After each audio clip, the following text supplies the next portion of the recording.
We wanted to just be mamas.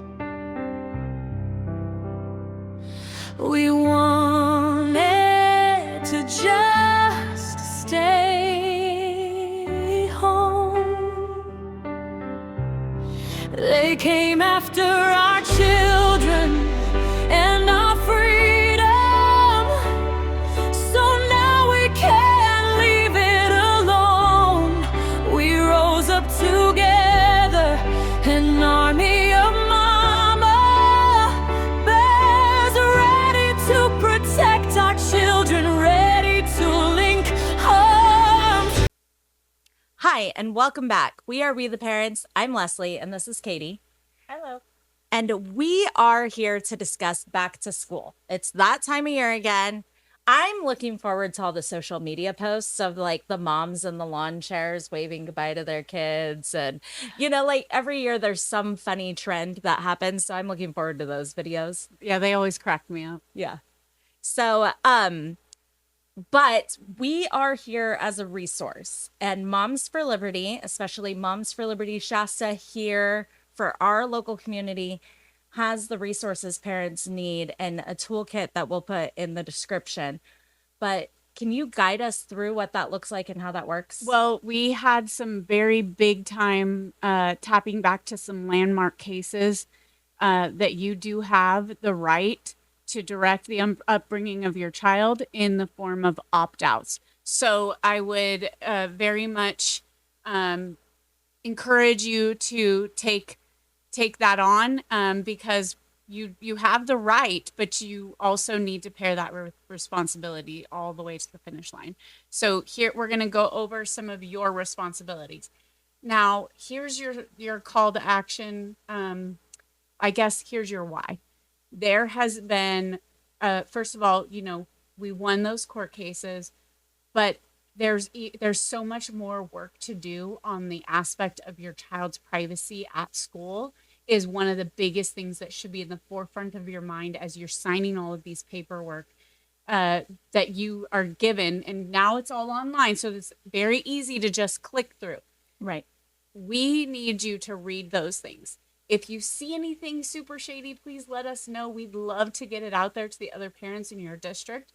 9 times out of the 10, they're going to be very similar in every school. So we'd love to use our platform to let people know about what's really going on. The reason for this, back in 2008, and then kind of went all the way through to the final of 2010. So we're really reaching back a long time ago. But this tells you kind of what we're up against now because technology has only gotten better. A student at Heritage High School in suburban Philadelphia was called into the assistant principal's office and accused of doing drugs at home. The evidence was a photograph taken from his own laptop camera at home. He was actually just eating candy at home. But the parents went, wait a minute. How did you get this picture of my child eating candy in his bedroom at home? And the answer was the laptop camera. Right.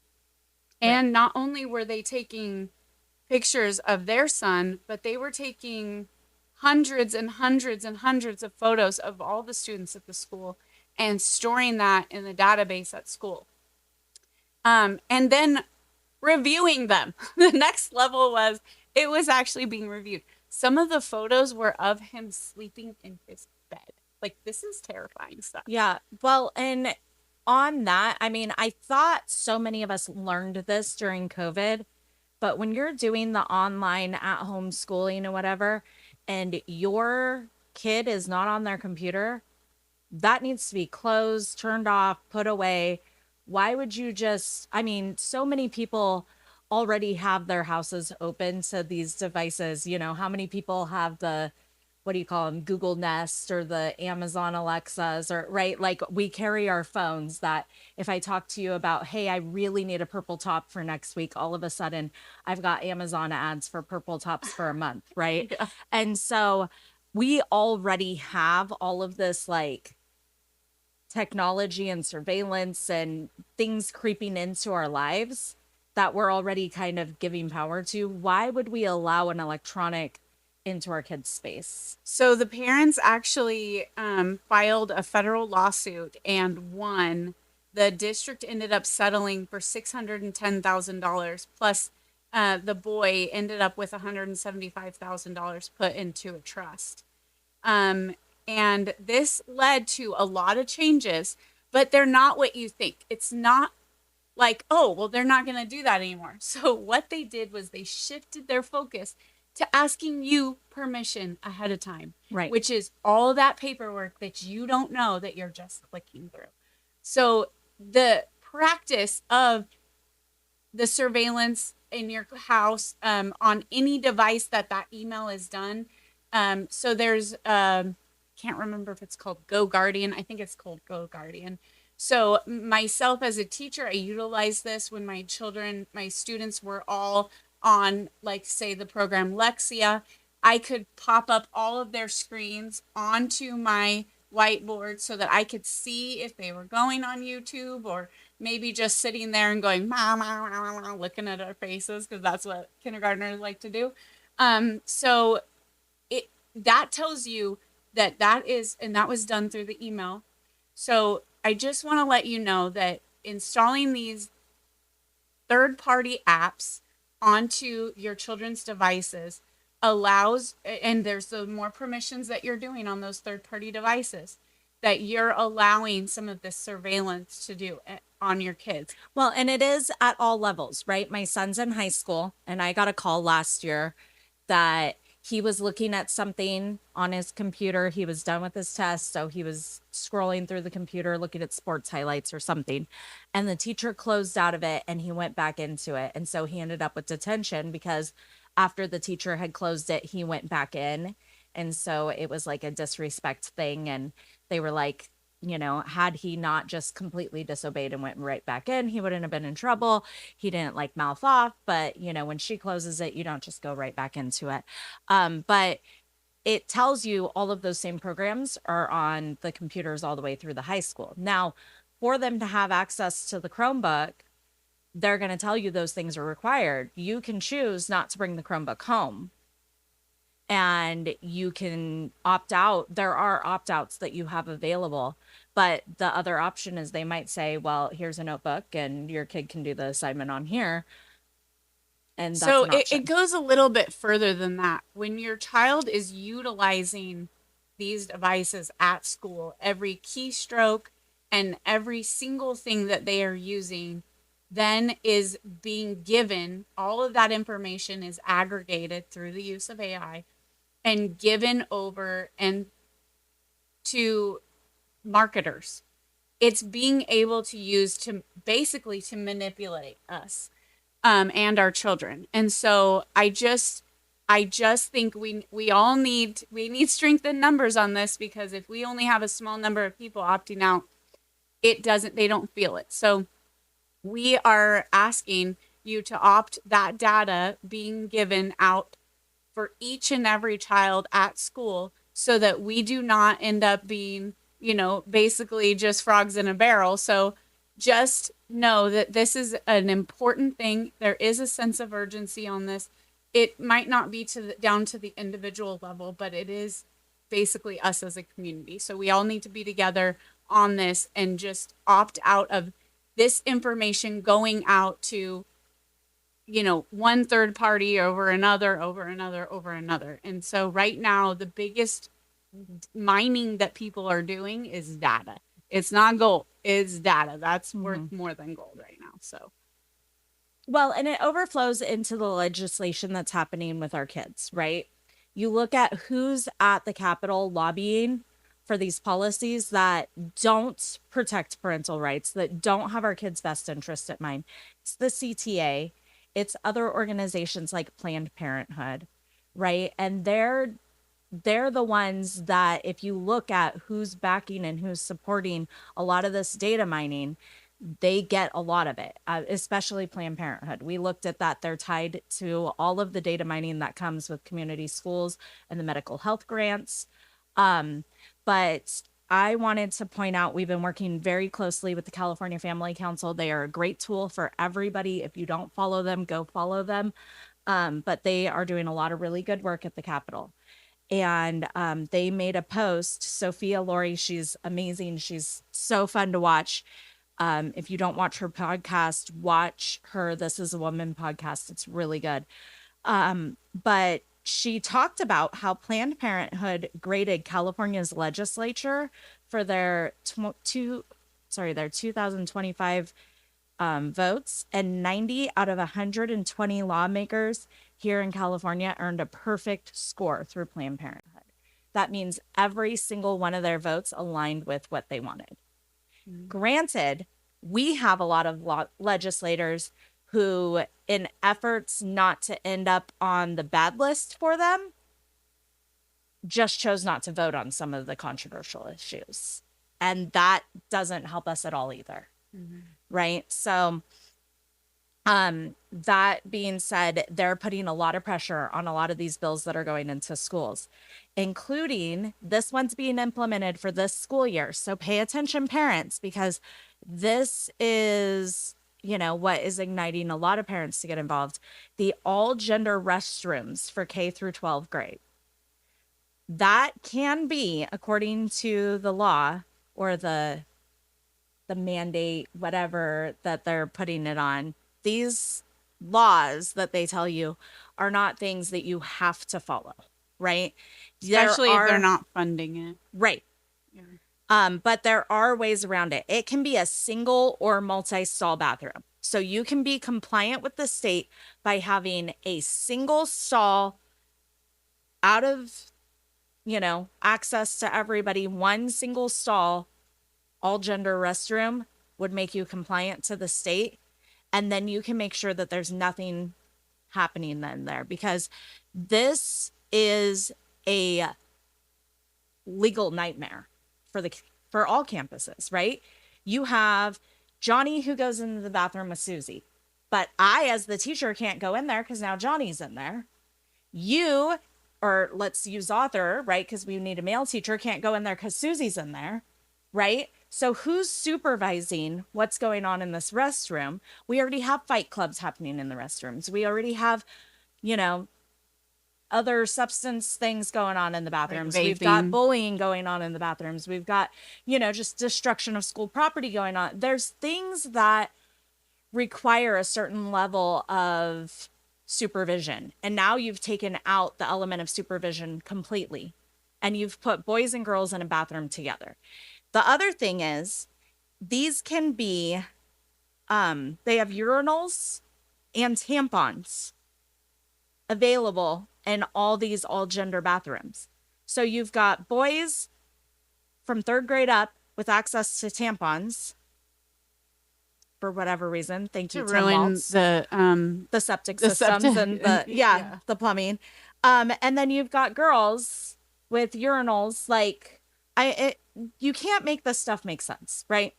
So the other one that's going through is there's ACA 7, which legalizes race and sex-based discrimination in K through 12 education. What? So what's happened was we've had a constitutional right to not be discriminated against, right? In the state of California, it's part of the Constitution that you cannot be discriminated against based on race, gender, religion, all of the things, right? Age, disability. There's all these protections. This bill allows for them to make discrimination based on sexual orientation So white straight dudes and race, because are they now can getting now, discriminated again. yes, they can now favor somebody that is outside of or a minority. And so they are now trying to change the Constitution so that you can discriminate as long as who you're discriminating against is white, Christian, cisgender, or, natural gendered individuals. Wow. So, and that's why I stopped you at male, because there's 2 different bills that are going through that broaden the term of, or the definition of, a woman. And I went and spoke against one of them at the Capitol because broadening the definition of a woman to include men takes us backwards. It doesn't push us forward. That's what I like. As you're talking to me about this, I'm like, there's a certain point where these people just need to stop and turn around and look how far they've come and be like, did we go too far? Mm-hmm. I think you did. Right. And then last year we had AB 727, which would put the Trevor Project on everybody's student ID cards. This year they're adding to that by doing AB 1540, which appropriates $5 million. By the way, we are in an extreme deficit. We just gave $26 million to continue gender affirming child mutilation care, right? Which also, going back to that 90 lawmakers got perfect scores with Planned Parenthood, abortion was listed under gender affirming care. Wow. So gender affirming care for minors now includes abortion. So you have to be paying attention to all of this, right? Because they're making, like, when people are like, oh, you're just anti-LGBTQ, you are evil and mean, and it's only 3% of the population, and why can't you just let them be? Because it's not only about that. It now included funding and abortions into medical health care that you are trying to push onto my child and you're trying to remove me from after the age of 12. Well, and allow for it to happen during the school day, Right. taking the parent out completely. So, Yep. And then there's one last one that I do want to talk about because I think it's important. And I think that our parents need to be involved. Again, we talk about knowledge and, you know, your rights, but how those rights are tied to responsibilities. So there's been study after study after study that this intensive sex ed training does not reduce pregnancy levels, right? It does not reduce, you know, the sexual behavior, the sexual activity of minors, right? It gets them more interested. The deeper studies, all of this stuff has actually like increased. Our kids are sexually active a lot younger nowadays. It's in TV, it's in the music, it's everywhere, right? So this is where your role as a responsible parent comes in. Is there is a bill right now that we need you guys to help fight before it gets to the finish line, and that is SB 608, which mandates condoms in 7th through 12th grade at all schools with parents completely left out. So it is just handing them out to every single student. way for them to use them to deface the school. That's right. But also it's another opportunity to have sexual related conversations and encounters with your children that don't need to be happening. My 7th grader does not need to be having a conversation about condoms. And we do not subscribe to they're doing it anyways. Let's just give them the tools to do it. That's wrong. That is just, if you're a conservative and that has been your thought, let's have a conversation, because we need to go all the way down that rabbit hole of understanding that there's a Bible verse that says, for those of you, for teachers who corrupt a child, that there's no worse level of hell for you. So this is unacceptable. It's against what the Bible teaches. And we're not okay. We need to realize that this is not okay. If you've been on the other side, there's room for you to come back. I have talked to so many Christians, so many conservatives, and they're just completely wrong about this. Yep. Sex ed has no place for kids in school.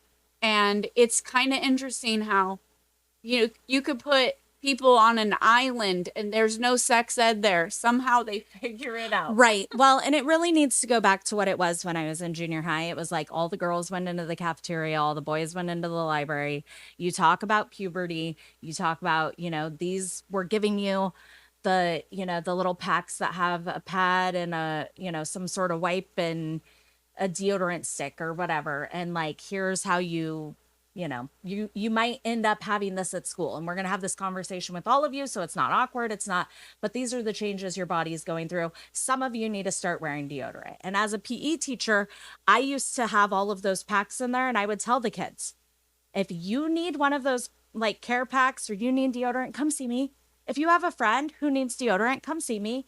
Because if they're going to give them to the school and we're going to hand them out, let's get them to the kids, because there's nothing more embarrassing than being the kid in the back of the room that's making the room stink and nobody wants to tell you, or you can't afford it and so you don't have it. I've had those conversations with students. I would rather give you the stick of deodorant, right? Or have one of your friends come get it and sneak it to you. But And we that's need to get only- it back to basic. Yeah, but that's only necessary because parents are abdicating their responsibilities at home. So Right. what we're trying to do here is stop all that. You take your responsibilities at home and you talk to your kids about these hard issues. You do not need strangers doing that because don't. they have some ideas that maybe you don't Well, want. and I sat in the junior high sex ed, comprehensive sex ed classes. It was 13 days followed by a pizza party. And interesting questions were encouraged. No child needs to be in there. And I had to sit in it because I was the disciplinarian, right? So I sat in there to keep the class in order and then take out the ones that were acting out. And no kid needs that. You don't need 2 weeks of somebody with an agenda that is sponsored by these same organizations pushing for this legislation, Opt out. coming in and Just doing it. So this- opt out. At the end of the day, monsterliberty.org, there is resource tab. There is a long list of all the things that you can opt out of. We as a chapter worked really hard, probably like 25 hours, to put together a kit that's specific to Shasta County for opting out of things. So if you want that, DM us. We will send you the link. But there's a lot of really great tools. Absolutely. You can even just sit down at your computer and write up whatever letter that you want, because the court just found that you can opt out of anything. Like, that's really what the Supreme Court said. Just put that in your head. If you want to opt out of anything that your child is doing during the school day, please opt out. And maybe regain some of that reading time, that mission creep that's happening in our schools, and have your kid doing something much more productive during that. Absolutely. And again, go and follow California Family Council. They're doing great work. And if you would like to join us, we are having a statewide legislative action day on August 18th and 19th in Sacramento, where you can come and voice your opinions on all of this legislation. And I think that the perfect way to wrap this up, when California Family Council posted that scores based on Planned Parenthood's evaluations of our legislature, they posted, "Woe to those who call evil good and good evil," Isaiah 5:20. And I think that very much sums up our role as parents. When you stick your head in the ground and you do nothing, you are allowing people with bad intentions to raise your children. So Yeah, with that, reach out to us. We're here to help. We're a resource to you, especially in this back to school time. Hope to hear from you.